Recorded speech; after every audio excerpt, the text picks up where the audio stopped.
ദൈവനാമത്തിന് മഹത്വം ഉണ്ടാവട്ടെ. നിങ്ങൾ എൻ്റെ കഴിഞ്ഞ വീഡിയോ കണ്ടെന്ന് വിശ്വസിക്കുന്നു. നല്ല പ്രതികരണമാണ് അതിൻ്റെ വന്നുകൊണ്ടിരിക്കുന്നത്. ഞാൻ ആ വീഡിയോ റീന അലക്സിൻ്റെ ടീച്ചിങ്ങിനെ പറ്റി കുറച്ച് കാര്യങ്ങൾ പറഞ്ഞതാണ്. അതിൻ്റെ തുടർച്ചയായ വീഡിയോകൾ ഞാൻ ഇനി അടുത്ത വീഡിയോയ്ക്കകത്ത് ചെയ്യുന്നുണ്ട്. അങ്ങനെ ഇരിക്കുമ്പോഴാണ് കുറച്ച് ദിവസം മുമ്പേ ഞാൻ ഫാദർ ഡാനിയൽ പൂവനത്തിൽ എന്ന് പറഞ്ഞ ഫാദറിൻ്റെ ഒരു വീഡിയോ കാണാൻ ഇടയായി തീർന്നത്. ഫാദറിന് വിളിക്കില്ലെന്നാണ് ബൈബിൾ പ്രകാരം. എന്നാലും പുള്ളിക്കാരൻ്റെ അനുയായികൾ പുള്ളിക്കാരനെ ആ പേരിലാണ് അറിയുന്നത്. പക്ഷേ വചനപ്രകാരം അത് തെറ്റാണ്.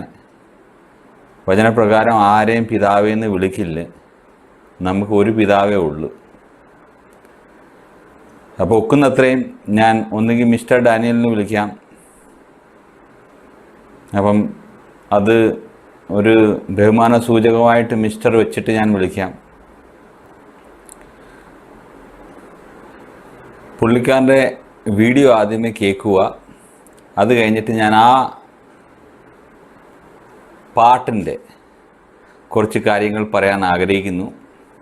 എൻ്റെ മലയാളം അത്രയും നല്ലതല്ല, പക്ഷേ എന്നെക്കൊണ്ട് ഒക്കുന്ന രീതിയിൽ ഞാനത് പറയാൻ ആഗ്രഹിക്കുന്നു. എന്താണെന്ന് പറഞ്ഞു കഴിഞ്ഞാൽ മലയാളത്തിലാണ് ഈ കൂടുതലും റോങ് ടീച്ചിങ്ങും വാക്കുകളിട്ട് കറക്കി മനുഷ്യനെ ഇങ്ങനെ പറ്റിക്കുന്ന ഒരു കാര്യം നടക്കുന്ന മലയാളത്തിനകത്ത്. ഇത്രയും ചതിയൊന്നും ഇംഗ്ലീഷിനകത്തോ അല്ലെങ്കിൽ വേറെ ഭാഷയ്ക്കകത്ത് ഇല്ല. അതുകൊണ്ട് ഞാൻ മലയാളത്തിൽ കുറച്ച് വീഡിയോ ചെയ്യാമെന്ന് ആഗ്രഹിക്കുന്നു. അപ്പം നിങ്ങൾ ഈ വീഡിയോ കാണുക. ന്യൂ ടെസ്റ്റമെന്റിൽ 1 യോഹന്നാൻ 1-ാം അധ്യായം 1-ാം വാക്യം. 1 യോഹന്നാൻ 1-ാം അധ്യായം 1-ാം വാക്യം. ആദി മുതൽ ഉണ്ടായിരുന്നതും ഞങ്ങൾ കേട്ടതും സ്വന്തം കണ്ണുകൊണ്ട് കണ്ടതും സൂക്ഷിച്ചു വീക്ഷിച്ചതുമായ ജീവന്റെ കൈകൊണ്ട് സ്പർശിച്ചതുമായ ജീവന്റെ വചനത്തെ പറ്റി ഞങ്ങൾ അറിയുന്നു. ജീവൻ വെളിപ്പെട്ടു, ഞങ്ങളത് കണ്ടില്ല. അങ്ങനെയാണോ? ഞങ്ങളത് അപ്പൊ നമ്മൾ ഉണ്ടാക്കും. കാരണം എന്താണ്? ഞങ്ങൾ കണ്ടു. നമ്മൾ കണ്ടു. നിങ്ങൾ ഉണ്ടാക്കരുത്. വൈ നിങ്ങൾ കാണാത്തവരൊന്നും ഉണ്ടാക്കാൻ പാടില്ല. ഞങ്ങൾ ഞങ്ങളുടെ കർത്താവിനെ കണ്ടവരാണ്. ഞങ്ങൾ പറയുന്നത് 2000 വർഷത്തെ പാരമ്പര്യമുള്ള സഭയാണ്. 100 കൊല്ലം കൊണ്ടുണ്ടായ സഭയിലെ ആളുകൾ കണ്ടിട്ടുണ്ടാവില്ല. 2000 കൊല്ലമായിട്ട് ഞങ്ങൾ ഇത് കണ്ടവരാണ്. അതുകൊണ്ട് ഞങ്ങൾ ഉണ്ടാക്കും. അപ്പം മിസ്റ്റർ ഡാനിയൽ പറയുന്നതെന്ന് പറഞ്ഞു കഴിഞ്ഞാൽ പുള്ളിയുടെ പിതാക്കന്മാരും അല്ലെങ്കിൽ കത്തോലിക്കക്കാർ കണ്ടവരാണ്, ദൈവത്തിനെ കണ്ടവരാണ്. അവർ ദൈവത്തിനെ കണ്ടവരായതുകൊണ്ട് അവർ വിഗ്രഹങ്ങളും ഉണ്ടാക്കും, ഫോട്ടോകളും ഉണ്ടാക്കും, അതിനെ വെച്ച് അവർ ആരാധിക്കുകയും ചെയ്യും. പുള്ളിയുടെ ഒരു ലോജിക്ക് ഞാൻ 2 രീതിയിൽ ഹാൻഡിൽ ചെയ്യാൻ ആഗ്രഹിക്കുന്നു. ഒന്ന് വചനത്താൽ. പക്ഷെ എനിക്കറിയാം വചനമൊന്നും ഇവരുടെ അടുത്ത് പറഞ്ഞിട്ട് ഒരു കാര്യമില്ല. അപ്പം വചനം ഞാൻ കാണിക്കാൻ എന്നാലും ആഗ്രഹിക്കുന്നു. ആ വചനം കാണിച്ച് കഴിഞ്ഞിട്ട് ഞാൻ എന്തിന് ഉണ്ടാക്കില്ലെന്നുള്ള കാര്യം കൂടെ ഞാൻ കാണിച്ചു തരാൻ ആഗ്രഹിക്കുന്നു. അതിനുവേണ്ടി ഞാൻ കുറച്ച് തെളിവുകളും കാണിക്കാൻ ആഗ്രഹിക്കുന്നു. അതിന് ആദ്യമായി ഞാൻ ഉപയോഗിക്കാനുള്ള ദൈവവചനം യോഹന്നാൻ്റെ സുവിശേഷം 1-ാം അധ്യായം 18-ാം അധ്യായം. No man hath seen God at any time. The only begotten Son, which is in the bosom of the Father, he hath declared him. അപ്പോൾ ഒരു മനുഷ്യനും ദൈവത്തിനെ ഒരു നാളും കണ്ടിട്ടില്ല. നമ്മൾ 1 യോഹന്നാൻ 4:12 വായിക്കുമ്പോൾ അത് പിന്നെയും റിപ്പീറ്റ് ചെയ്യുവാണ്, no man has seen the God at any time. അപ്പോൾ ഇത് 2 സ്ഥലത്ത് ഇത് എഴുതി വച്ചേക്കുന്നു. അതേപോലെ തന്നെ നമ്മൾ 1 തിമോത്തി 6:15-16 വായിക്കുമ്പോൾ മനസ്സിലാക്കുന്നതെന്ന് പറഞ്ഞു കഴിഞ്ഞാൽ, whom no one has seen or can see. ആരെപ്പറ്റി ഇത് സംസാരിക്കുന്നത്? ഇത് ജീസസിനെ പറ്റിയാണ് സംസാരിക്കുന്നത്.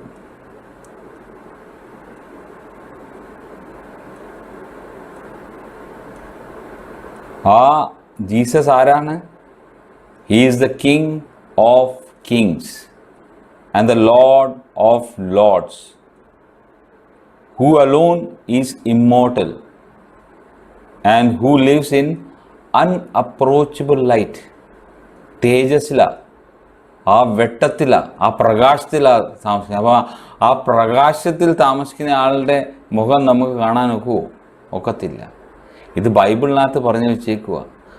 അപ്പോഴാണ് ഈ മിസ്റ്റർ ഡാനിയൽ നമ്മളോട് പറയുന്നത്, പുള്ളിക്കാരൻ്റെ പൂർവ്വപിതാക്കന്മാർ കണ്ടു. ആരെ കണ്ടു? യേശുവിനെ കണ്ടു. അതുകൊണ്ട് യേശുവിൻ്റെ രൂപം ഉണ്ടാക്കും. അങ്ങനെ തന്നെ മദർ മേരിനെ കണ്ടു. അതുകൊണ്ട് മദർ മേരിയുടെ രൂപം ഉണ്ടാക്കും. ആ കാലത്ത് കുരിശ് കണ്ടു. അതുകൊണ്ട് ഞങ്ങൾ കുരിശുണ്ടാക്കും. അപ്പം ഈ കാര്യങ്ങളൊക്കെ നമുക്ക് നല്ല രീതിയിൽ മനസ്സിലാക്കാം. ഞാൻ അതിനുവേണ്ടി കുറച്ച് ഇനി ഫോട്ടോകൾ കാണിക്കാൻ പോവാം. എന്താണെന്ന് പറഞ്ഞാൽ ആ ഫോട്ടോകൾ കണ്ടാലേ നിങ്ങൾക്ക് മനസ്സിലാകത്തുള്ളൂ ഞാൻ എന്തോ പറയാൻ ഉദ്ദേശിക്കുന്നതെന്ന്. അപ്പം നിങ്ങൾ ആദ്യമേ ഈ ഫോട്ടോ കാണുക. ഈ ഫോട്ടോ കാണുമ്പോഴത്തേക്ക് നിങ്ങൾക്ക് കാണാം പല തരത്തിലുള്ള ജീസസ് ഇവിടെ നിങ്ങൾക്ക് കാണാൻ നോക്കുന്നുണ്ട്. അപ്പം ഈ പലതരത്തിലെ ജീസസ് ഞാൻ ഉദ്ദേശിക്കുന്നതെന്ന് പറഞ്ഞു കഴിഞ്ഞാൽ, അതിനകത്ത് ഒത്തിരി പഴകിയ ഒരു പൊട്ടി ഇരിക്കുന്ന ഒരു ജീസസിൻ്റെ ഫോട്ടോ കാണാം. ആ ഫോട്ടോ ആണ് ഏറ്റവും പഴകിയ ഫോട്ടോ എന്ന് നമ്മളെല്ലാവരും അറിയപ്പെടുന്നു. സത്യമാണോ കള്ളമാണോ എന്ന് ആർക്കും പറയാനൊക്കത്തില്ല. അത് ആരെങ്കിലും ഒരു ആർട്ടിസ്റ്റിൻ്റെ ആർട്ട് വർക്കാണോന്നും നമുക്കറിയത്തില്ല. അങ്ങനെ നമ്മൾ നോക്കുമ്പോഴത്തേക്ക് ഇപ്പോഴത്തെ ലേറ്റസ്റ്റ് ജീസസിൻ്റെ ഫോട്ടോകൾ വരെ ഉണ്ട്. ഈ ലേറ്റസ്റ്റ് എന്ന് പറഞ്ഞു കഴിഞ്ഞാൽ ഇപ്പം ഫോട്ടോകളായി തീർന്ന്, പണ്ട് വരയ്ക്കുന്നതായിരുന്നു. ഇപ്പം നമുക്ക് മനസ്സിലാക്കാം അതിന് പല ജീസസിൻ്റെ മൂവിയൊക്കെ വന്നപ്പോൾ അതിനകത്ത് പല താരങ്ങൾ അതിനകത്ത് അഭിനയിച്ചുകൊണ്ട് ആ താരങ്ങളുടെ തന്നെ രൂപങ്ങൾ ജീസസായി മാറിത്തീർന്നു. അപ്പം നമുക്ക് ഇനി അടുത്ത ഒരു ഫോട്ടോ ഞാൻ കാണിക്കാൻ ആഗ്രഹിക്കുന്നു. ഈ ഫോട്ടോ നമ്മൾ കാണാം. ഈ ഫോട്ടോയ്ക്കകത്ത് കാണുന്നതെന്ന് പറഞ്ഞാൽ ഏറ്റവും പഴകിയ ജീസസിൻ്റെ അവൈലബിൾ പിക്ചറാണ്. ഇപ്പം ഇത് ഏറ്റവും പഴകിയ പിക്ചറും ഇപ്പോഴത്തെ നമ്മൾക്ക് സാധാരണ കാണുന്ന ഇപ്പോഴത്തെ ജീസസിൻ്റെ പിക്ചറുമാണ്. ഇത് തമ്മിൽ എന്തെങ്കിലും സാമ്യത നിങ്ങൾക്ക് തോന്നുന്നുണ്ടെങ്കിൽ, എനിക്ക് തോന്നുന്നില്ല അങ്ങനത്തെ വളരെ സാമ്യത ഉണ്ടെന്ന് തന്നെ. ഓക്കെ, അപ്പോൾ എത്ര വ്യത്യാസമാണ്. അപ്പോൾ ഇത് 2 ജീസസ് ആയി തീർന്നു ഇവിടെ. അങ്ങനെ തന്നെ നമ്മൾ നേരത്തെ കണ്ട പിക്ചറിനകത്ത് പല ജീസസുകൾ പല ടൈപ്പിൽ, പല കളറിൽ, പല രൂപത്തിലുള്ള ജീസസുമാരായി കഴിഞ്ഞു. അത് കഴിഞ്ഞിട്ട് ഇതാണ് ഏറ്റവും പഴകിയ ജീസസിൻ്റെ പിക്ചർ എന്ന് പറയുന്നത്. അതിനകത്ത് നമുക്ക് കാണാം ഒരു കണ്ണ് വീങ്ങിയൊക്കെ ഇരിക്കുവാണ്. മിക്കവാറും അവർ ആ ജീസസിനെ അടിച്ച് ഒരു ഭാഗത്തിനെ എടുത്തു കാണിക്കാൻ വേണ്ടി വരച്ച ആള് ആ രീതി വരച്ചേക്കുവാ ഇത്. ഇനി നമുക്ക് കാണാൻ പോകുന്ന ഫോട്ടോയ്ക്കകത്ത് നമ്മൾ കാണുന്നതെന്ന് പറഞ്ഞാൽ ഈ മിസ്റ്റർ ഡാനിയൽ പല വീഡിയോകൾ ചെയ്യുന്നുണ്ട്. ഈ പല വീഡിയോകൾ ചെയ്യുമ്പോഴത്തേക്ക് പുള്ളിക്കാരൻ ആ വീഡിയോകൾക്കകത്തൊക്കെ ജീസസിൻ്റെ കുറേ പിക്ചറുകൾ വെക്കാറുണ്ട്. അപ്പോൾ ഇതിനകത്ത് നമ്മൾ കണ്ടാൽ നമ്മൾക്ക് മനസ്സിലാവും പുള്ളിക്കാരൻ്റെ പല ടൈപ്പ് ജീസസുകളുണ്ട്. ഒരേ ആളല്ല, പല രീതിയിലുള്ള ജീസസുകളാണ്. അപ്പം പുള്ളിക്കാരൻ്റെ പൂർവ്വപിതാക്കന്മാർ കണ്ടത് ഏത് ജീസസിനെയാണെന്നൊന്ന് വ്യക്തമാക്കിയാൽ നല്ലതായിരിക്കും. എന്താണെന്ന് പറഞ്ഞാൽ ഇത്രയും മാത്രം ജീസസ് പുള്ളിക്കാരൻ്റെ പൂർവ്വപിതാക്കന്മാർ കണ്ടിട്ടുണ്ടെന്നുള്ള കാര്യമാണ് നമ്മൾ മനസ്സിലാക്കേണ്ടത്. ഇതിനകത്ത് നമ്മൾ കാണാം, ഈ ഒരു ഫോട്ടോയ്ക്കകത്ത് നമുക്ക് കാണാൻ ഒക്കുന്നതെന്ന് പറഞ്ഞു കഴിഞ്ഞാൽ ഇവിടെ പല ആക്ടർമാർ ജീസസ് ആയിട്ട് ആക്ട് ചെയ്തിട്ടുണ്ട്. ആ ആൾക്കാരുടെ രൂപവും ജീസസ് ആയിട്ട് പല സ്ഥലത്ത് നമ്മൾ വരച്ച് വെച്ചേക്കുന്നതായി കാണാം. ഇതിനകത്ത് പ്രത്യേകിച്ച് നമ്മൾ എടുത്ത് നോക്കേണ്ട ഒരു കാര്യം എന്ന് പറഞ്ഞു കഴിഞ്ഞാൽ, വോൾട്ടർ എന്ന് പറഞ്ഞ ഒരാൾ ജീസസിൻ്റെ രൂപം നിങ്ങൾ ശ്രദ്ധിച്ചൊന്ന് നോക്കുക. ഈ പിക്ചറിനകത്ത് കാണുന്ന വോൾട്ടർ, ഈ വോൾട്ടറിനെ ഇപ്പോൾ നിങ്ങൾക്ക് കാണാൻ പോകുന്നത് നമ്മളുടെ മിസ്റ്റർ ഡാനിയലിൻ്റെ ബാക്ക് സൈഡിൽ അവരുടെ പള്ളിക്കകത്ത് പണിഞ്ഞു വെച്ചേക്കുന്ന ജീസസ് ഈ രൂപം തന്നെയാണ്. അപ്പോൾ ആ വോൾട്ടറിൻ്റെ രൂപമാണ് അവരുടെ പള്ളിയിൽ പണിഞ്ഞേക്കുന്നത്. അത് ഞാൻ ഇനി അടുത്ത ക്ലിപ്പിനകത്ത് കാണിക്കുന്നതായിരിക്കും. ഇതാണ് മിസ്റ്റർ വോൾട്ടർ.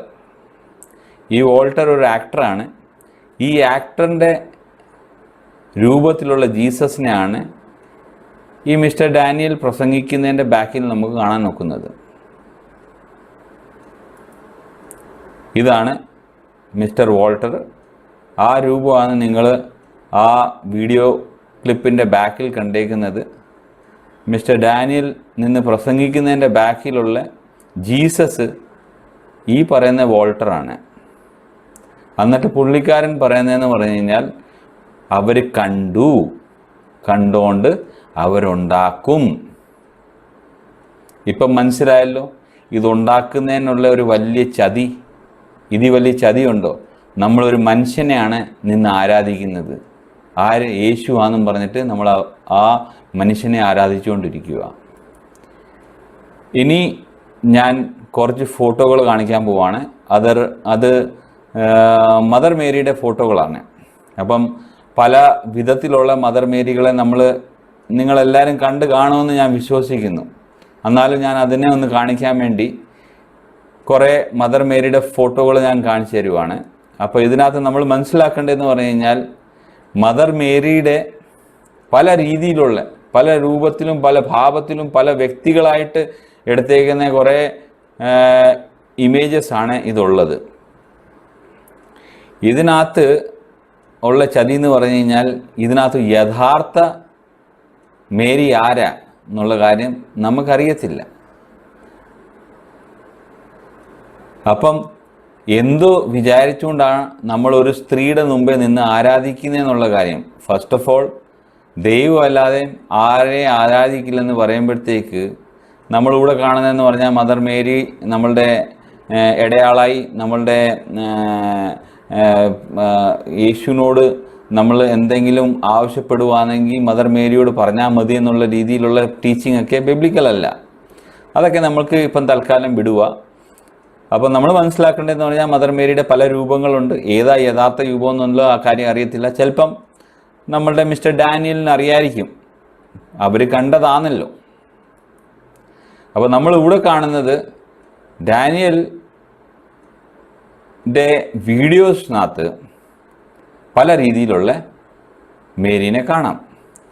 അപ്പം മിസ്റ്റർ ഡാനിയൽ ഇത് കണ്ടിട്ടുണ്ടായിരുന്നെങ്കിൽ അറ്റ്ലീസ്റ്റ് എല്ലാ പിക്ചറിനകത്തും ആ മേരിയുടെ തന്നെ പിക്ചറല്ലേ വെക്കേണ്ടത്. ഇത് പല രീതിയിലുള്ള മേരി ആയിപ്പോയി. അപ്പം എത്ര മേരിമാരാണ് മിസ്റ്റർ ഡാനിയലിനുള്ളത്? പിന്നെ നമ്മൾ കുരിശിൻ്റെ കാര്യം, കുരിശ്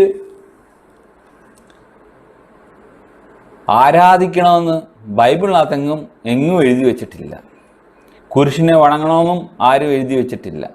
പക്ഷേ നമ്മൾ കാണുന്നതെന്ന് പറഞ്ഞാൽ, മിക്ക ക്രിസ്ത്യാനികളും ബൈബിളിൻ്റെ കൂടെ ഒരു കുരിശും കൂടെ വെച്ചിട്ടുണ്ടായിരിക്കും വീട്ടിനകത്ത്. മിനിമം രൂപങ്ങൾ വേറെ, കുരിശും കൂടെ കാണും. പക്ഷേ ഈ കുരിശും ഒരു വിഗ്രഹം അല്ലേ? നമ്മൾ റോമൻ കാത്തലിക് കുരിശിനെ കാണുവാണെങ്കിൽ അതിനൊരു പ്രത്യേകതയും കൂടെ കാണും. സാധാരണ രീതിയിൽ രണ്ട് കമ്പനി ഇങ്ങനെ വെച്ച് കഴിഞ്ഞാൽ കുരിശായി. പക്ഷേ റോമൻ കാത്തലിക്കുകാർക്ക് ഒരു സൂര്യപ്രകാശം കൂടെ എക്സ്ട്രാ കാണാം ആ കുരിശിൻ്റെ കൂടെ. നമ്മൾ ഈ കാണുന്ന പിക്ചർ നിങ്ങളൊന്ന് ശ്രദ്ധിച്ചു നോക്കുക. ഇതിനകത്തുള്ള കുരിശെല്ലാം ഒരു റൗണ്ട് ആകൃതിയിൽ സൂര്യൻ കുരിശിൽ നിന്ന് ഇറങ്ങി വരുന്ന പോലെ തോന്നും. അപ്പോൾ അതെന്തുവാ? അതിനുവേണ്ടി നമുക്ക് റോമൻ ഹിസ്റ്ററി മനസ്സിലാക്കേണ്ട ആവശ്യമുണ്ട്. റോമാക്കാർ സൂര്യദേവനെയായിരുന്നു അവർ ആരാധിച്ചുകൊണ്ടിരുന്നത്. അപ്പം അവരുടെ പ്രശ്നത്തിനെ സോൾവ് ചെയ്യാൻ വേണ്ടി അവർ പുതിയ രൂപം ഉണ്ടാക്കി വെച്ച് കുരിശും സൂര്യനും കൂടെ ഒരുമിച്ച് ആക്കി. ആ കുരിശിനെയാണ് ഇപ്പം റോമൻ കാത്തലിക് ചർച്ച് ചുമന്നുകൊണ്ട് നടക്കുന്നത്. നിങ്ങൾക്ക് ഇത് വെച്ച് ഒരു കാര്യം മനസ്സിലായി കാണും. ഈ രൂപങ്ങൾ ഉണ്ടാക്കില്ലെന്ന് പറയുന്നതെന്ന് പറഞ്ഞു കഴിഞ്ഞാൽ, ഇപ്പം ഈ മിസ്റ്റർ ഡാനിയലിനോട് ഞാൻ ചോദിക്കുക, ഒരു ചോദ്യം ചോദിക്കുക, ഡാനിയലെ നിങ്ങൾ നിങ്ങളുടെ അപ്പനെ കണ്ടിട്ടുണ്ടോ എന്ന് ചോദിച്ചു കഴിഞ്ഞാൽ ഡാനിയൽ പറയും കണ്ടിട്ടുണ്ട്.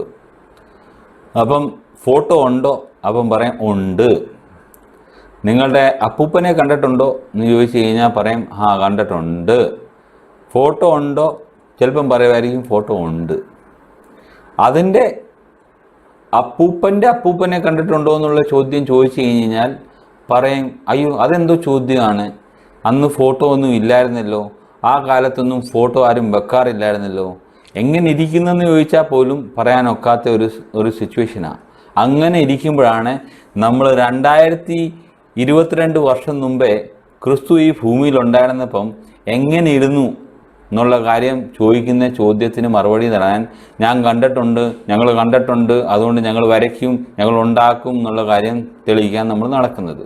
പക്ഷേ സത്യം പറഞ്ഞു കഴിഞ്ഞാൽ ഒരു 4 ജനറേഷൻ പോലും ഈ ഇൻഫർമേഷനെ ക്യാരി ഫോർവേഡ് ചെയ്യാൻ ഒക്കത്തില്ല. എന്താണെന്ന് പറഞ്ഞാൽ ആ കാലഘട്ടത്തിൽ വരയ്ക്കുന്നതൊക്കെ ഒത്തിരി ലിമിറ്റേഷൻസ് ഉണ്ടായിരുന്നു. ആ സമയത്ത് പേപ്പർ അവൈലബിൾ അല്ലായിരുന്നു. ഇത് ഒക്കെ നമ്മൾ മനസ്സിലാക്കി രൂപങ്ങൾ വരയ്ക്കുക എന്ന് പറഞ്ഞു കഴിഞ്ഞാൽ അത് വരച്ചാൽ തന്നെ ഒരാൾ ഉണ്ടാക്കിയ രൂപം വേറെ ആൾ അതിനെ നോക്കി വരച്ച് വരുമ്പോഴത്തേക്ക് രൂപങ്ങൾ തന്നെ മാറിപ്പോവും. അബ്രഹാം വിശ്വാസത്തിൻ്റെ പിതാവായിരുന്നു. അബ്രഹാം ദൈവത്തിനെ നേരിട്ട് കണ്ട ഒരു വ്യക്തിയും കൂടെ. പക്ഷെ അബ്രഹാമിൻ്റെ അപ്പൻ ഒരു വിഗ്രഹം ഉണ്ടാക്കുന്ന ഒരു വ്യക്തിയും കൂടെ ആയിരുന്നു. അബ്രഹാമിൻ്റെ സമയത്ത് 10 കൽപ്പന പോലും കൊടുക്കപ്പെട്ടിട്ടില്ല. അബ്രഹാം വിഗ്രഹം ഉണ്ടാക്കാൻ അറിയുന്ന ഒരു വ്യക്തിയും കൂടെ ആയിരിക്കും. എന്താണെന്ന് പറഞ്ഞു കഴിഞ്ഞാൽ അപ്പൻ്റെ തൊഴിലാണല്ലോ വിഗ്രഹം ഉണ്ടാക്കുന്നത്. ദൈവം അബ്രഹാമിൻ്റെ കൂടെ വന്നു, മെമ്മറയിലെ തോപ്പിൽ വെച്ച് കൂടെ ഇരുന്ന് ഫുഡും കഴിച്ച് എല്ലാം കണ്ട് അബ്രഹാം എന്നിട്ട് ഒരു രൂപം ഉണ്ടാക്കാതെ ഇത്രയും നാൾ കൊണ്ട് നടന്നു. അങ്ങനെയാണ് നമ്മൾ കാണുന്നത്. ജേക്കബിനും ഇങ്ങനത്തെ ഒരു എൻകൗണ്ടർ നടക്കുക ദൈവമായിട്ടുള്ളത്. ജേക്കബും ഉണ്ടാക്കുന്നില്ല, മോശ ഒരു രൂപം ഉണ്ടാക്കുന്നില്ല. പക്ഷെ 10 കൽപ്പന അത് കഴിഞ്ഞിട്ട് വരുന്നു, ഒരു രൂപങ്ങളും ഉണ്ടാക്കില്ല. അബ്രഹാം വിശ്വാസത്തിൻ്റെ പിതാവായിട്ട് അങ്ങനത്തെ ഒരു 10 കൽപ്പന ഇല്ലാത്ത ഒരു കാലഘട്ടത്തിൽ പോലും ഒരു രൂപം ഉണ്ടാക്കിയിട്ടില്ല. അങ്ങനെ ഇരിക്കുമ്പോഴാണ് നമ്മളുടെ മിസ്റ്റർ ഡാനിയൽ പറയുന്നത് ഞങ്ങൾ കണ്ടു, അതുകൊണ്ട് ഞങ്ങൾ ഉണ്ടാക്കും. അതുകൊണ്ട് എനിക്കൊരു കാര്യമേ പറയാനുള്ളൂ, ഉണ്ടാക്കിക്കോ. പക്ഷേ അതുണ്ടാക്കി നിങ്ങൾ സ്വർഗത്തിൽ പോകാമെന്നുള്ള കാര്യമാണെങ്കിൽ നടക്കുന്ന കാര്യമല്ല.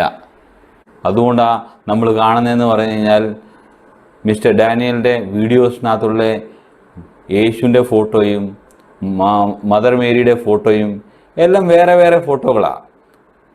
ഒരു ഫോട്ടോ ആയിരുന്നെങ്കിൽ അല്ലെങ്കിൽ ഒരു അപ്പനുണ്ടെങ്കിൽ ആ അപ്പൻ ഒരു രൂപമല്ലേ ഉള്ളൂ. ആ രൂപം തന്നെയല്ലേ എല്ലായിടത്തും കാണേണ്ടത്. വേറെ വേറെ ഷർട്ട് ഇട്ടിട്ടിരിക്കുമായിരിക്കും, വേറെ വേറെ എന്തെങ്കിലും ഒക്കെ ആയിരിക്കും. പക്ഷേ അങ്ങനെ വന്നാലും വേറെ വേറെ സ്ഥലത്തായിരിക്കും. പക്ഷേ എന്നാലും രൂപം ഒന്നുമല്ലല്ലോ, ഫേസ് ഒന്നു തന്നെയല്ലേ. പക്ഷേ ഇത് നമ്മൾ കാണുന്നതെന്ന് പറഞ്ഞാൽ പല ഫേസിലുള്ള ജീസസാണ് ബാക്കിലുള്ളത്.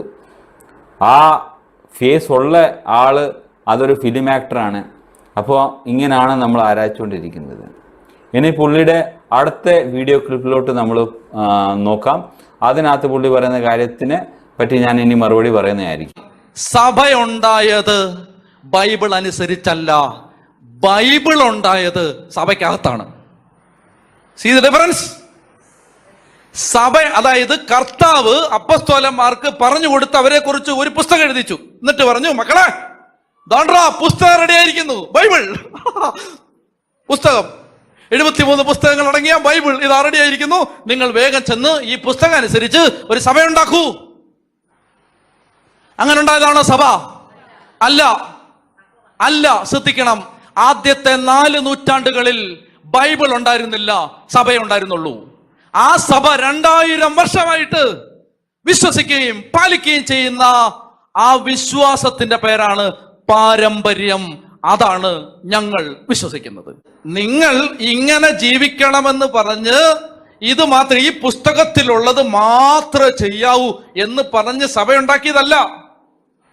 നമുക്ക് പിടികിട്ടിയോ? അതുകൊണ്ട് നിങ്ങൾ സഭ അനുവർത്തിക്കുന്ന ഒരു കാര്യത്തിനും ആർക്കും ഒരു വാക്യവും കൊടുക്കാൻ ബാധ്യസ്ഥരല്ല. മനസ്സിലായോ? അതായത് അവർ പറയുന്ന ഈ ബൈബിൾ പോലും അവർക്ക് കൊടുത്തത് സഭയാണ്. മനസ്സിലായോ? എന്നിട്ട് ഈ പുസ്തകം എടുത്തു വെച്ചിട്ട് പറയാണ് നിങ്ങൾ ചെയ്യുന്നതെല്ലാം തെറ്റാന്ന്. എടാ, ഈ പുസ്തകമേ ഇറങ്ങിയത് ഈ കമ്പനിയിൽ നിന്നാണ്. മനസ്സിലായോ? ഈ കമ്പനിയിൽ നിന്നാണ് ഈ പുസ്തകം ഇറങ്ങിയത്. എന്നിട്ട് ആ പുസ്തകം എടുത്തിട്ട് പറയാണ് കമ്പനി മുടിഞ്ഞു കിടക്കുക. അപ്പം പറയുന്നതെന്ന് പറഞ്ഞു കഴിഞ്ഞാൽ ആദ്യത്തെ 4 നൂറ്റാണ്ടുകൾ നമുക്ക് ബൈബിൾ ഇല്ലായിരുന്നെന്നാണ് പറയുന്നത്. ബൈബിള് ഉണ്ടാക്കിയത് ഇവരാണെന്നും ബൈബിൾ പിന്നെ വന്നേക്കുന്നതും അന്ന് സഭ ആണ് ആദ്യം ഉണ്ടായിരിക്കുന്നത്. അപ്പോൾ ഈ ബൈബിൾ ഉണ്ടാക്കിയ കമ്പനിയാണ് ഇവരുടെ കമ്പനി. അത് ശരിയാണ് പുള്ളി പറഞ്ഞത്. കത്തോലിക്ക സഭ ഒരു കമ്പനി തന്നെയാണ്. ഓക്കെ, അതിനകത്ത് ഒരു സംശയമില്ല. പക്ഷേ ബൈബിൾ ഇവർ ഉണ്ടാക്കുക എന്ന് പറയുമ്പോഴത്തേക്ക് ഇവർ എത്ര ചാപ്റ്റർ അതിനകത്ത് എഴുതി വെച്ചിട്ടുണ്ട്, എന്തൊക്കെയാണ് അവർ കൂട്ടി. ഇപ്പോൾ ഞാനൊരു റൈറ്ററാണ്. ഞാൻ കുറേ പേപ്പറിനകത്ത് കുറേ കാര്യങ്ങൾ എഴുതിക്കൊണ്ട് ഒരു പ്രിൻറ്റിങ് പ്രസ്സിൽ കൊണ്ടിട്ട് കൊടുക്കുക. ആ പ്രിൻറ്റിങ് പ്രസ്സിൽ കൊണ്ട് കൊടുക്കുമ്പോഴത്തേക്ക് അവരൊന്ന് പ്രിൻറ്റ് ചെയ്ത് തന്നപ്പോഴത്തേക്ക് അതിൻ്റെ ആ കൃതിയുടെ അല്ലെങ്കിൽ ആ ബൈബിളിൻ്റെ അല്ലെങ്കിൽ ആ എഴുതിയേക്കുന്ന സാധനത്തിൻ്റെ അവകാശികൾ അവരായി തീർന്നു? അല്ല, അവർ ജസ്റ്റ് ഒരു പ്രസ്സിൻ്റെ പണിയേ ചെയ്തിട്ടുള്ളൂ. അതിനെ കൂട്ടുക, അതിനകത്തൊന്ന് കുറച്ച് വേണോ വേണ്ട എന്നുള്ളത് തീരുമാനിച്ച് അവരുണ്ടാക്കി അതിനെ അങ്ങ് ഒരു ബുക്കായിട്ട് അല്ലെങ്കിൽ ഒരു ബുക്കായിട്ട് അതിനെ എഴുതി വെച്ച്. പക്ഷെ അതിൻ്റെ അർത്ഥം അവർ എഴുതിയെന്നല്ല. ഈ 400 വർഷക്കാലം അപ്പോസ്തലന്മാർ കഴിഞ്ഞിട്ട് അതിനെ ഫോളോ ചെയ്യുന്ന ആൾക്കാരുടെ കയ്യിൽ ഇതിൻ്റെ കോപ്പികളുണ്ട്. അവർ കൈ വെച്ച് എഴുതിക്കൊണ്ടിരിക്കുന്ന ഒരു കാലഘട്ടം. അന്ന് പ്രിൻറ്റിങ് പ്രസ്സൊന്നുമില്ല. അപ്പം ഈ സാധനം പറയുന്നതെന്ന് പറഞ്ഞു കഴിഞ്ഞാൽ അപ്പോൾ ഇല്ലായിരുന്നു, അതുകൊണ്ട് ഇല്ലാത്തതുകൊണ്ട് സഭ പറയുന്ന പോലാണ് കാര്യം നടക്കുന്നത്, അല്ലാതെ ബൈബിൾ പ്രകാരമല്ല. കത്തോലിക്ക സഭയെ അപേക്ഷിച്ച് പറയുവാണെങ്കിൽ കത്തോലിക്ക സഭ ശരിയാണ്, അവർ ബൈബിൾ അവർക്ക് വേണ്ടി തന്നെ ഉണ്ടാക്കി. അവരുടെ ബൈബിളാണ് POC ബൈബിൾ. ഇനി ഞാൻ ആ POC ബൈബിളുകാർ ചെയ്ത ഒരു ചതി ഞാൻ കാണിച്ചു തരുക. അത് ഒരു എക്സാമ്പിളായിട്ട് മാത്രം കാണിച്ചു തരാൻ ആഗ്രഹിക്കുന്നത്. അവരുടെ ചതികളൊക്കെ നമുക്ക് കൂടുതൽ അനലൈസ് ചെയ്യാനുണ്ട്. എന്നാലും നമ്മൾ ജസ്റ്റ് ഏറ്റവും ഇമ്പോർട്ടൻ്റ് ആയിട്ട് കരുതുന്ന കാര്യങ്ങൾ മാത്രം നോക്കി അങ്ങ് പോവാം. 10 കൽപ്പന നമുക്ക് അറിയാമല്ലോ, ബൈബിളിനകത്തുള്ള ഏറ്റവും ഇമ്പോർട്ടൻ്റ് ഒരു സംഗതിയാണ്. അത് POC ബൈബിളിനകത്ത് എങ്ങനെയാണെന്നുള്ള ഒരു കാര്യം നിങ്ങൾ ഈ ഇമേജിനകത്ത് കാണുക. ഇപ്പം നിങ്ങൾ ഇതിനകത്ത് കാണുക, 2ാമത്തെ കൽപ്പന നമുക്ക് തന്നിരിക്കുന്നതെന്ന് പറഞ്ഞു കഴിഞ്ഞാൽ സാധാരണ എല്ലാ ബൈബിളിനകത്തുള്ളത്, കത്തോലിക്കക്കാരുടെ ബൈബിളല്ല, സാധാരണ എല്ലാ ബൈബിളിനകത്തുള്ളതെന്ന് പറഞ്ഞു കഴിഞ്ഞാൽ you shall not make for yourself an idol. അപ്പം അവർക്ക് ഈ കാര്യത്തിനകത്ത് നല്ല ബോധം ഉണ്ടായിരുന്നു, ഐഡൽ ഉണ്ടാക്കില്ല. അതിൻ്റെ തെളിവ് ഞാൻ കാണിച്ചു തരാം. അവരുടെ POC ബൈബിളിലോട്ട് പോവുക, എന്നിട്ട് അവരുടെ 2ാമത്തെ കൽപ്പന നോക്കുക. ഈ ഐഡൽ ഉണ്ടാക്കണോ ഉണ്ടാക്കണ്ടായോ എന്നുള്ള കാര്യം തന്നെ അവരുടെ 10 കമാൻഡ്മെൻറ്റിനകത്ത് ഇല്ല. അവരുടെ 10 കമാൻഡ്മെൻറ്റിനകത്ത് അത് ഇല്ലെന്ന് പറഞ്ഞു കഴിഞ്ഞാൽ ഇതിൻ്റെ അർത്ഥം അവർക്കറിയാം ഈ സാധനം വിശ്വാസികൾ വായിച്ചു കഴിഞ്ഞു കഴിഞ്ഞാൽ അവർ ചോദ്യം ചെയ്യും. അവർ ചോദിക്കും, ഇങ്ങനെ എഴുതി വെച്ചിട്ടുണ്ടല്ലോ ഈ വേദപുസ്തകത്തിനകത്ത്, അതിനുവേണ്ടി അവർ വേറെ വേദപുസ്തകം തന്നെ ഉണ്ടാക്കി. അപ്പം കത്തോലിക്ക സഭയുടെ വേദപുസ്തകം അവരുണ്ടാക്കിയതാന്ന് പറയുമ്പോഴത്തേക്ക് ആ കമ്പനി ഉണ്ടാക്കിയതാന്ന് പറയുന്നത് അത് മിസ്റ്റർ ഡാനിയൽ പറയുന്നത് സത്യം തന്നെയാണ്. പക്ഷേ ആ ബൈബിളിനും ആ POC ബൈബിളിനും യഥാർത്ഥ വിശ്വാസികളുടെ ബൈബിളും രണ്ടും രണ്ടാണ്. ഇതിനകത്ത് 10 കൽപ്പന ചെയ്തേക്കുന്നതെന്ന് പറഞ്ഞു കഴിഞ്ഞാൽ എങ്ങനെ പൂർത്തീകരിച്ചെന്ന് പറഞ്ഞു കഴിഞ്ഞാൽ ബൈബിളിൻ്റെ 10ാമത്തെ കൽപ്പനയെ അവർ രണ്ടായിട്ട് വിഭജിച്ചു. You shall not covet your neighbour's house എന്ന് പറയുമ്പോഴത്തേക്ക് അതിനെ രണ്ടാക്കി മാറ്റി. അതിനെ പറഞ്ഞ് covet your neighbour's wife, covet your neighbour's good. ഇത് രണ്ടും ചെയ്യാൻ പാടില്ലെന്ന് പറഞ്ഞു വെച്ച് 10 തികയ്ക്കാൻ വേണ്ടി. എന്താണെന്ന് പറഞ്ഞു കഴിഞ്ഞാൽ ഒരു സാധനം ഐഡൽ വർഷിപ്പ് എടുത്ത് മാറ്റാൻ വേണ്ടി അവർ ചെയ്ത ചതിയാണ്. അതുകൊണ്ട് അവർ വേദപുസ്തകം സഭയുടെ അനുസരിച്ച് അവർ വേദപുസ്തകം എഴുതി വെച്ചു. അത് സത്യമാണ്. അത് തെളിയുകയും ചെയ്ത് ഈ 10 കൽപ്പന വെച്ച്. അതല്ലാതെ അവർ എന്തൊക്കെ ചേഞ്ച് ചെയ്തിട്ടുള്ള കാര്യം എന്ന് പറഞ്ഞാൽ അത് ഞാൻ പഠിക്കാൻ പോയിട്ടില്ല. പക്ഷെ 10 കൽപ്പന മാറ്റുന്ന ആൾ തന്നെ അതിവലിയ ചതി വേറെ ഒന്നും ചെയ്യാനില്ല. അതുകൊണ്ട് ഈ മിസ്റ്റർ ഡാനിയൽ പറഞ്ഞേക്കുന്ന സത്യം തന്നെയാണ്. മിസ്റ്റർ ഡാനിയൽ പറഞ്ഞേക്കുന്ന കാര്യത്തിനകത്ത് ഞാൻ കംപ്ലീറ്റ്ലി എഗ്രി ചെയ്യുന്നുണ്ട്. റോമൻ കാത്തലിക് ചർച്ച് അവർക്ക് വേണ്ടി അവരുടെ രീതിയിലുള്ള വേറൊരു ബൈബിൾ ഉണ്ടാക്കി. ആ ബൈബിള് അതിനു വേണ്ടി തന്നെ ഉണ്ടാക്കിയിരിക്കുന്ന ഒരു ബൈബിളാണ്. അവരുടെ വിശ്വാസപ്രകാരം അവർക്ക് ചേരുന്ന പ്രകാരം ഉള്ള ബൈബിളാണ്. ഇനി അടുത്ത വീഡിയോ നിങ്ങൾ കാണുക. അത് കഴിഞ്ഞിട്ട് അതിൻ്റെയും മറുപടി ഞാൻ തരുന്നതായിരിക്കും. ഇന്നലെ മുളച്ച തകരകളെ സഭയെന്ന് വിളിക്കാൻ പറ്റില്ല കേട്ടോ. ഒരു മഴ പെയ്തപ്പോ 4 കാട് കളിച്ചു, അതിനെ സഭയെന്ന് വിളിക്കാൻ പറ്റില്ല. സഭയെന്ന് പറഞ്ഞാൽ അത് കർത്താവിന്റെ വഴിക്ക് അവിടുന്ന് വരണം. നിങ്ങൾ ഇന്ന് കാണുന്ന 33,000-ത്തിലധികം പെന്തക്കോസ്ത് സഭകളുണ്ട് ലോകത്ത്. 33,000-ത്തിൽ-അധികം. കൂടിയാലേ ഉള്ളൂ, കുറയില്ല. കുറഞ്ഞാൽ ഞാൻ പരിഹാരം ചെയ്യാൻ തയ്യാറാണ്. കുറയില്ല. നിങ്ങൾ അതിന്റെ സ്റ്റാറ്റിസ്റ്റിക്സ് എടുത്താൽ 33,000-ത്തിലധികമേ ഉള്ളൂ, കുറയില്ല. അത്രയും പെന്തക്കോസ്ത് സഭകള് ലോകത്തുണ്ട്. പക്ഷെ പരിശുദ്ധ സഭ ഒന്നേ ഉള്ളൂ. മനസ്സിലായോ? അത് ഇന്ന സഭയാന്ന് ഞാൻ പറയുന്നില്ല. പരിശുദ്ധ സഭ ഒന്നേ ഉള്ളൂ, ഒറ്റ സഭ. അതാണ് കാതോലികം, ശ്ലൈഹികം, ഏകം, വിശുദ്ധം എന്ന് പറഞ്ഞ സാർവത്രികം, ശ്ലൈഹികം, ഏകം, വിശുദ്ധം എന്ന് പറഞ്ഞാൽ അപ്പസ്തോലിക സഭകൾക്ക് ഒറ്റ വിശ്വാസമേ ഉള്ളൂ, ഒറ്റ വിശ്വാസം. മനസ്സിലായോ? അപ്പസ്തോലിക സഭകൾക്ക് വിശ്വാസത്തിൽ വ്യത്യാസമില്ല, പ്രാക്ടീസുകൾക്ക് വ്യത്യാസം കാണും, വിശ്വാസത്തിൽ വ്യത്യാസമില്ല. അതുകൊണ്ട് എന്റെ പ്രിയപ്പെട്ട സഹോദരങ്ങളെ, ആർക്കും ഇനി നിങ്ങൾ പറയുകയാണ് ഇന്ന ആള് പറയുന്ന കാര്യത്തിന് വാക്യം കാണിക്കാൻ ഞങ്ങൾക്ക് സൗകര്യമില്ല. കാരണം എന്താണ്? ഈ വാക്യം അനുസരിച്ചല്ല സഭ ഉണ്ടായത്. അപ്പൊ നിങ്ങൾ കേട്ടല്ലോ പുള്ളി പറയുന്നതെന്ന് പറഞ്ഞു കഴിഞ്ഞാൽ ബെന്തിക്കോസ് സഭകൾ, പല ബെന്തിക്കോസ് സഭകളുണ്ട്. ആ സഭകളൊന്നും അടുത്ത് വെച്ച് വന്ന സഭകളാണ്. അവർ എങ്ങാണ്ട് 33,000 സഭകളുണ്ട്. അവരൊക്കെ അപ്പോസ്തലന്മാർ പറഞ്ഞ രീതിയിലുള്ള സഭകളല്ല. അപ്പോസ്തലന്മാർ പറഞ്ഞ രീതിയിലുള്ള സഭ എന്ന് പറഞ്ഞാൽ ഒരു സഭ മാത്രമേ ഉള്ളൂ. ആ സഭ ഏതാ എന്നുള്ള കാര്യത്തിനകത്ത് ചോദ്യമുള്ളത്. പുള്ളിക്കാരൻ പറഞ്ഞ ഒരു കാര്യം ശരിയാണ്. ഈ ബെന്തിക്കോസ് സഭയെ പറ്റി പറഞ്ഞത് കറക്റ്റ് കാര്യം തന്നെയാണ്. ഇവർക്ക് തന്നെ അറിയത്തില്ല അവരെന്തുവാ ചെയ്തുകൊണ്ടിരിക്കുന്നത്. അവർ കാരണമാണ് ഇപ്പം ഇത്രയും വിശ്വാസം ഈ ഒരു തറ രീതിയിലുള്ള പോകാനുള്ള മെയിൻ കാരണം അത് തന്നെയാണ്. പക്ഷേ അതിൻ്റെ അർത്ഥം മിസ്റ്റർ ഡാനിയൽ പറയുന്ന ആ ഏകസഭ ഏതാണെന്നുള്ള കാര്യം സത്യമായി തീരുന്നില്ല. ഫസ്റ്റ് ചോദ്യം എന്ന് പറഞ്ഞാൽ ആ ഏകസഭ അത് റോമൻ കത്തോലിക്ക സഭയാണെങ്കിൽ, അത് പുള്ളി പറയുന്നില്ല, എന്നാലും പുള്ളി പറഞ്ഞു വരുന്നതെന്ന് പറഞ്ഞാൽ റോമൻ കത്തോലിക് സഭയാണ് ആ ഏക സഭ എന്ന് പറയുമ്പോഴത്തേക്ക് എൻ്റെ ഒരു ചോദ്യം പുള്ളിക്കാരനോടുള്ള തിരിച്ചുള്ളതെന്ന് പറഞ്ഞാൽ അത് റോമൻ കത്തോലിക് ചർച്ച് ആണെങ്കിൽ ആ ആദ്യ സഭയുടെ പേര്, ആദ്യ സഭ നമ്മൾ കാണുന്നത് അപ്പോസ്തല പ്രവൃത്തി 2-നകത്താണ് ആദ്യ സഭ പണിയപ്പെടുന്നത്. അപ്പോൾ ഈ ആദ്യ സഭ പണിയപ്പെടുന്ന അപ്പോസ്തല പ്രവൃത്തി രണ്ടിലാണെങ്കിൽ അത് ജെറൂസലേമിലാണ് തുടങ്ങിയിരിക്കുന്നത്.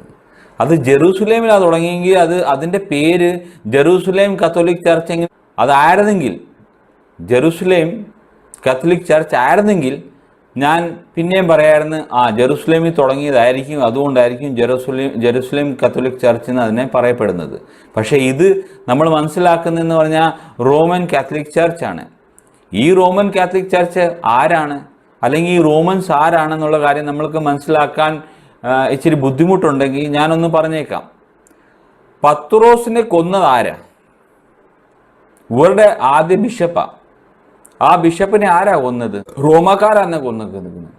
പിന്നെ അങ്ങനെ തന്നെ പൗലോസിനെ കൊന്നേക്കുന്ന ആരാ? അതും റോമക്കാരെ തന്നെ കൊന്നേക്കുന്നത്. അപ്പം ഇവരെല്ലാം ആദ്യം മുതൽ വിശ്വാസികളായിരുന്നെങ്കിൽ ഈ പറയുന്ന പത്രോസിനെയും ഈ പറയുന്ന പൗലോസിനെയൊക്കെ കൊല്ലേണ്ട ആവശ്യം എന്തുവായിരുന്നു? അപ്പം ഇതിനകത്ത് ഒരു യാഥാർത്ഥ്യവും ഇല്ല. ഇവര് വിശ്വാസത്തിൽ വരുന്നത് ഒരു 300-350 വർഷം കഴിഞ്ഞിട്ട് ആ ഒരു കോൺസ്റ്റന്റൈൻ എന്ന് പറഞ്ഞ ചക്രവർത്തി പുള്ളിക്കാരൻ വിശ്വാസത്തിലാവുന്നതും അത് കഴിഞ്ഞിട്ട് അവർ റോമൻ കാത്തലിക് ചർച്ചിനെ പറ്റിയുള്ള കാര്യങ്ങളും അതിൻ്റെ കാര്യങ്ങളൊക്കെ നടത്തുന്നതായിട്ട് നമ്മൾ കാണുന്നത്. അതിനകത്തൊന്നും നമുക്ക് ഹിസ്റ്ററിയിലോട്ട് പോകാൻ എനിക്ക് സമയമില്ലാത്തതുകൊണ്ട് ഞാൻ അതിലോട്ടൊന്നും കയറുന്നില്ല. അപ്പം ഈ വക കാര്യങ്ങളാണ് പുള്ളിക്കാരൻ പറഞ്ഞുകൊണ്ടിരിക്കുന്നത്. അപ്പം ഇനി അടുത്ത ചോദ്യം വരുന്നതെന്ന് പറഞ്ഞാൽ, ഓക്കെ, റോമൻ കാത്തലിക് ചർച്ച് അല്ലെങ്കിൽ പിന്നെ ഏത് സഭയാണ്? ബെന്തിക്കോസ് സഭ അല്ല. ഓക്കെ, അത് നമുക്ക് മനസ്സിലായിട്ടുണ്ട്. പുള്ളി ഇതിനകത്ത് പറയുന്നുമുണ്ട് ഇത്രയും സഭകൾ. ബെന്തിക്കോസ് സഭയാണെങ്കിൽ അത് ഒരു സഭ ആയിരുന്നെങ്കിൽ നമുക്ക് പിന്നെയും വിശ്വസിക്കാം. ഇവിടെ എല്ലാം മുക്കിനും മൂലയ്ക്കും കുറേ ബെന്തിക്കോസ് സഭകളുണ്ട്. അത് ഇച്ചിരി അങ്ങോട്ടും ഇങ്ങോട്ടും മാറ്റി അവരെല്ലാം ഇങ്ങനെ അങ്ങോട്ടും ഇങ്ങോട്ടും തമ്മി അടിയല്ലാതെ ഒരു വലിയ കാര്യങ്ങളൊന്നും നേട്ടമൊന്നും അവർക്കില്ല. ആ കാര്യങ്ങൾ ഞാൻ എഗ്രി ചെയ്യുന്നു. പക്ഷേ ആദ്യ സഭ പിന്നെ ഏതാ? അപ്പോസ്തലന്മാരുണ്ടാക്കിയ സഭ ഏതാ? അതിനുവേണ്ടി ഞാൻ നിങ്ങളെ അപ്പോസ്തല പ്രവൃത്തി 2 കൊണ്ടുപോകാൻ ആഗ്രഹിക്കുന്നു. അത് ജെറൂസലേമിലാണ് നമ്മൾ എത്തിത്തീരുന്നത്. അവിടെ യേശു പറഞ്ഞായിരുന്നു അവരോട്, നിങ്ങൾ അവിടെ പോയി വെയിറ്റ് ചെയ്യുക. അപ്പം ജെറൂസലേമിൽ യേശുവിൻ്റെ ശിഷ്യന്മാർ അവിടെ വെയിറ്റ് ചെയ്തുകൊണ്ടിരിക്കുക. എന്നിട്ട് പത്രോസിനോട് ഒരു കാര്യം കൂടെ പറഞ്ഞായിരുന്നു, പത്രോസേ, നീ പാറയാവുന്നു, ഈ പാറമേൽ ഞാൻ എൻ്റെ സഭയെ പണിയുന്നു. അപ്പം പത്രോസ് പാറയല്ല, പത്രോസിനകത്തുള്ള പാറ എന്ന് പറഞ്ഞാൽ യേശു ക്രിസ്തുവിൻ്റെ ആത്മാവിൻ്റെ കാര്യമാണ് ഈ പറയുന്നത്. ദൈവത്തിൻ്റെ ആത്മാവാണ് പാറ. അപ്പം ദൈവത്തിൻ്റെ ആത്മാവ് പത്രോസിൻ്റെ മേൽ വന്നപ്പം അപ്പോസ്തല പ്രവൃത്തി 2 അവരെന്ത് വിശ്വസിച്ചു, അവരെങ്ങനെ സ്നാനപ്പെട്ടു, അത് ഒത്തിരി ഇമ്പോർട്ടൻ്റാണ് നമ്മൾ മനസ്സിലാക്കേണ്ടത്. എന്നിട്ട് നമ്മൾ അതിനെ മനസ്സിലാക്കിയിട്ട് നോക്കുക, ഈ റോമൻ കാത്തലിക് ചർച്ച് അത് തന്നെയാണോ ചെയ്യുന്നത്? അതല്ല ചെയ്യുന്നെങ്കിൽ അവരൊരിക്കലും ഈ ചർച്ചിൻ്റെ ഭാഗമല്ല. അപ്പോൾ അതിനുവേണ്ടി ഞാൻ അപ്പോസ്തല പ്രവൃത്തി 2:36 മുതൽ 38 വരെ ഞാനൊന്ന് കാണിക്കാൻ ആഗ്രഹിക്കുന്നു. അപ്പോസ്തല പ്രവൃത്തി 2:36 അവരെന്തോ വിശ്വസിച്ചത്? This Jesus whom you crucified, both Lord and Christ. അവർ യേശുവിനെ പറ്റി വിശ്വസിച്ചെന്ന് പറഞ്ഞു കഴിഞ്ഞാൽ യേശു 2 ആരൊക്കെയാ? കർത്താവുമാണ്, ലോർഡുമാണ്. ഈ ലോർഡ് എന്ന് പറഞ്ഞു കഴിഞ്ഞാൽ ഇസ്രായേലിൽ കേൾക്കുക, യഹോവ നമ്മളുടെ ദൈവം, യഹോവ ഏകൻ. Hear O Israel, the Lord our God is one Lord. അപ്പം ലോർഡ് എന്ന് പറഞ്ഞാൽ യഹോവയാണ്. ക്രൈസ്റ്റ് എന്ന് പറഞ്ഞാൽ he is the Messiah, he is the word. അപ്പം യേശു യഹോവയാണ്, യേശു മസായയാണെന്നുള്ള കാര്യം നമ്മൾ അറിഞ്ഞിരിക്കണം. അതാണ് ആദ്യ സഭയുടെ വിശ്വാസം. അത് മനസ്സിലാക്കിയ ആൾക്കാർ അപ്പോസ്തലന്മാരോട് ചോദിച്ചു, ഞങ്ങൾ എന്തു ചെയ്യണം? അത് 37-ാമത്തെ അധ്യായത്തിനകത്ത് നമുക്ക് കാണാൻ നോക്കുന്നു. അവർ ചോദിക്കുകയാണ്, ഞങ്ങൾ എന്ത് ചെയ്യണം? അപ്പോൾ ആ സമയത്ത് പത്രോസ് അവരോട് പറയുന്നുണ്ട്, repent and let every one of you baptize in the name of Jesus Christ. ആരുടെ പേരിലാണ് സ്നാനപ്പെടേണ്ടത്? യേശു ക്രിസ്തുവിൻ്റെ നാമത്തിൽ സ്നാനപ്പെടണം. For the remission of sins. അപ്പം പാപപരിഹാരത്തിന് വേണ്ടി കീറിയാൽ പോരാ. അല്ലെങ്കിൽ റോമൻ കാത്തലിക് സഭ പഠിപ്പിക്കുന്ന പോലത്തെ പഠിപ്പീരല്ല പാപമോചനം പഠിപ്പീര്. യേശു ക്രിസ്തുവിൻ്റെ നാമത്തിൽ സ്നാനപ്പെടണം. എന്നാലേ പാപമോചനം ഉള്ളു. എന്നാലേ നമുക്ക് പരിശുദ്ധാത്മാവ് ലഭിക്കത്തുള്ളൂ. ആ ഒരു അറിവ് നിങ്ങൾക്ക് കിട്ടേണ്ട അത്യാവശ്യമാണ്. നിങ്ങൾ പറയുന്ന ഒരു ക്ലെയിം ഉണ്ട്, ഞങ്ങൾ ആദ്യ സഭയാണ്. ആദ്യ സഭയുടെ ഏതെങ്കിലും കാര്യങ്ങൾ നിങ്ങൾ ചെയ്യുന്നുണ്ടോ? നിങ്ങൾ യേശുവിനെ കർത്താവും ക്രിസ്തുവെന്ന് സ്വീകരിക്കുന്നുണ്ടോ? നിങ്ങൾ യേശു ക്രിസ്തുവിൻ്റെ നാമത്തിൽ സ്നാനപ്പെടുന്നുണ്ടോ? ഇത് ചെയ്യാത്ത പക്ഷം നിങ്ങളെങ്ങനെയാണ് ആ ആദ്യസഭയായി തീരുന്നത്? ആ ആദ്യസഭ തുടങ്ങിയത് ജെറുസലേമിലാണ്. നിങ്ങളെങ്ങനെ റോമാക്കാർ യെരുസലേമിൻ്റെ കാര്യം പറയുന്നത്? ആദ്യമേ സഭയാണെങ്കിൽ ആ സഭയ്ക്കകത്ത് ജെറുസലേമെങ്കിലും പേര് കാണണ്ടായോ? നിങ്ങൾ റോമൻസിന് എങ്ങനെയാണ് വരുന്നത്? അത് മനസ്സിലാക്കുക. ഇനി അടുത്തത്, ഈ ഒരു വിശ്വസിച്ചവരും ഇങ്ങനെ സ്നാനപ്പെട്ടവരും എന്തു സംഭവിച്ചു? നമ്മൾ അപ്പോസ്തല പ്രവൃത്തി 2:41, 42, 47 നോക്കുമ്പോഴത്തേക്ക് നമ്മൾ മനസ്സിലാക്കുന്നതെന്ന് പറഞ്ഞു കഴിഞ്ഞാൽ, അങ്ങനെ സ്നാനപ്പെട്ടവർ എത്ര പേരാണ്? 3000 പേര് അങ്ങനത്തെ സ്നാനപ്പെട്ടേക്കുന്നത്. അവരെന്തു ചെയ്തു?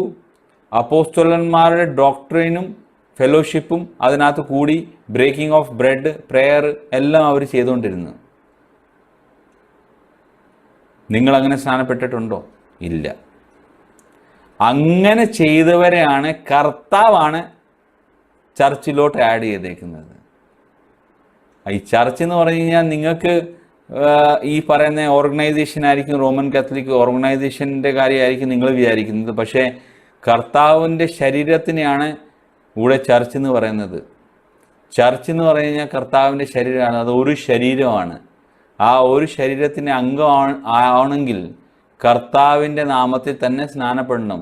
When you baptized into Christ you were Christ. അങ്ങനെയാണ് നിങ്ങൾ ക്രിസ്തുവിനെ ധരിക്കുന്നത്. യേശുവിൻ്റെ നാമത്തിൽ സ്നാനപ്പെടുന്നുണ്ട്. യേശുവിൻ്റെ നാമത്തിൽ സ്നാനപ്പെടാത്തവരൊന്നും ആ സഭയുടെ അംഗങ്ങളല്ല. അപ്പം നിങ്ങളുടെ സഭ ആ ആദ്യ സഭ അല്ല. അപ്പം നിങ്ങളെന്തായാലും രൂപങ്ങൾ ഉണ്ടാക്കുമല്ലോ. രൂപങ്ങൾ ഉണ്ടാക്കുവാണെങ്കിൽ ഒരു കാര്യം കൂടെ ചെയ്, നിങ്ങൾക്ക് വേണ്ടി വേറൊരു സ്വർഗം കൂടെ അങ്ങ് ഉണ്ടാക്കിക്കൂ. എന്താന്ന് പറഞ്ഞു കഴിഞ്ഞാൽ, നിങ്ങളുടെ വിശ്വാസപ്രകാരം നിങ്ങൾ ഒരിക്കലും സ്വർഗരാജ്യത്തിൽ എത്താൻ പോകുന്നില്ല. അറ്റ്ലീസ്റ്റ് നിങ്ങളെ വിശ്വസിച്ച് നിങ്ങളുടെ പുറകെ നടക്കുന്നവർക്ക് ഒരു ഉപകാരമായി തീരും. അവർക്ക് വേണ്ടി വേറെ ഒരു സ്വർഗം ഉണ്ടാക്കിക്കും.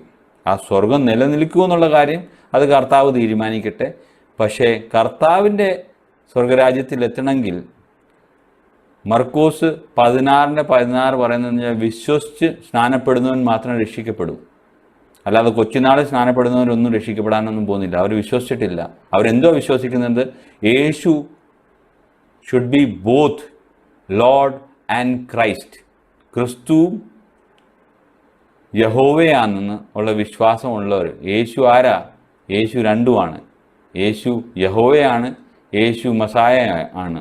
ഇത് വിശ്വസിക്കാത്തവരൊന്നും സ്വർഗരാജ്യത്തിൽ എത്താൻ പോകുന്നില്ല. അതുകൊണ്ട് സ്വർഗരാജ്യം ഉണ്ടാക്കിക്കോ. മിസ്റ്റർ ഡാനിയൽ, ഈ മെസ്സേജാണ് ഞാൻ നിങ്ങൾക്ക് തരാൻ ആഗ്രഹിക്കുന്നത്. ദൈവം നിങ്ങളെ അനുഗ്രഹിക്കട്ടെ. ശരിയായ ഒരു മാർഗത്തിലോട്ടും ശരിയായ ഒരു വിശ്വാസത്തിൽ വരാൻ വേണ്ടി ദൈവം നിങ്ങളെ അനുഗ്രഹിക്കട്ടെ. നിങ്ങളുടെ കണ്ണുകളെ തുറക്കട്ടെ. നിങ്ങളത് മനസ്സിലാക്കി ദൈവത്തിന് വേണ്ടി നിൽക്കാൻ, ദൈവത്തിന് വേണ്ടി മുമ്പേ വന്ന് പ്രവർത്തിക്കാൻ, യഥാർത്ഥ സഭയുടെ അംഗമായി തീരാൻ ദൈവം സഹായിക്കട്ടെ. ഇത് കേൾക്കുന്ന മിസ്റ്റർ ഡാനിയലിൻ്റെ ഫോളോവേഴ്സിന് വേണ്ടിയും പ്രത്യേകം ഞാൻ പറയുന്നു. ഈ വചനങ്ങൾ ഒക്കെ ഞാൻ ഷെയർ ചെയ്തേക്കുന്നത് നിങ്ങൾ കാണുക, ഇത് വായിക്കുക, ഈ പറഞ്ഞ കാര്യങ്ങൾ മനസ്സിലാക്കുക. ദൈവം നിങ്ങളുടെ കണ്ണുകളെ തുറക്കാനാണെങ്കിൽ ഈ ഒരു വീഡിയോ നിങ്ങൾക്ക് ഉപകാരമായി തീരട്ടെ. എല്ലാം യേശു ക്രിസ്തുവിൻ്റെ നാമത്തിൽ ഞാൻ പ്രാർത്ഥിക്കുന്നു. നിങ്ങളെ ദൈവം കാത്തു പരിപാലിക്കട്ടെ. Praise the Lord.